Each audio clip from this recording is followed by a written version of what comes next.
Dahil nalalapit ng magbukas ang panibagong conference ng PBA.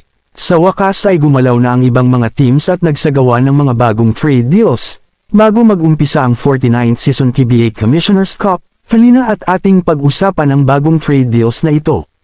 Pero bago ang lahat ay humihingi ako ng suporta na paki-share, like at subscribe ang ating munting channel para maging updated sa ating mga bagong upload. Tara game!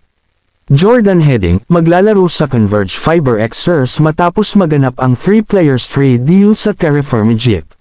Sa ilalim ng trade deal na naaprubahan ng Commissioner's Office, ang playing rights ni Heading ay nakuha ng FiberXers, kapalit ni Aljan Melesio, Keith Zaldivar, at ng FiberXers first round pick sa Season 51.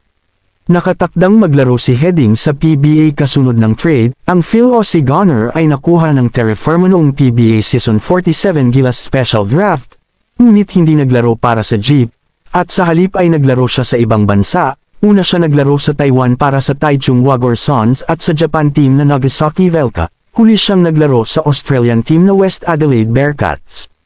Hindi na bago ang paglalaro ni Heading sa Converge Management, siya ay nakapaglaro para sa Strong Group Athletics noong nakaraang William Jones Cup, kung saan nakuha nila ang kampyonato.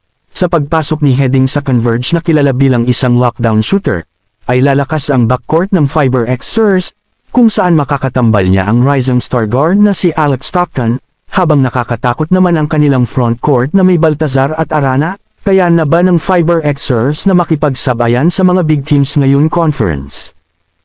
Yan ang tanong na masasagot sa darating na mga laban. Sa panig naman ng Jeep, ay welcome addition ang pagdating ng big man na si Keith Zaldivar at steady guard na si Aljan Melesio, na lubhang nangangailangan ng big man at playmaker.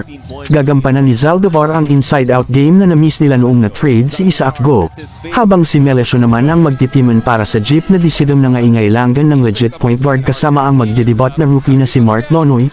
Sa pagpasok ng dalawang guard, ay malalaro na ni Stanley Pringle at Wami Chongson, ang kanilang natural position na shooting guard. Mga ka-ball is life, sa tingin nyo sino nga ba ang panalo sa trade deal na ito? Paki-comment naman sa ibaba, para mapag-usapan natin yan.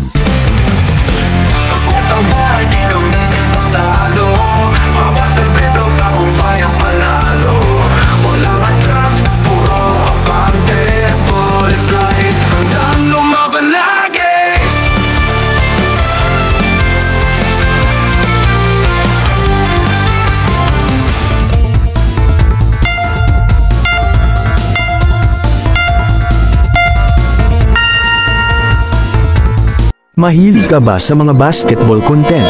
Baka pwedeng pahit ng subscribe button para updated ka sa tuwing may bago tayong upload. Salamat hanggang sa muli.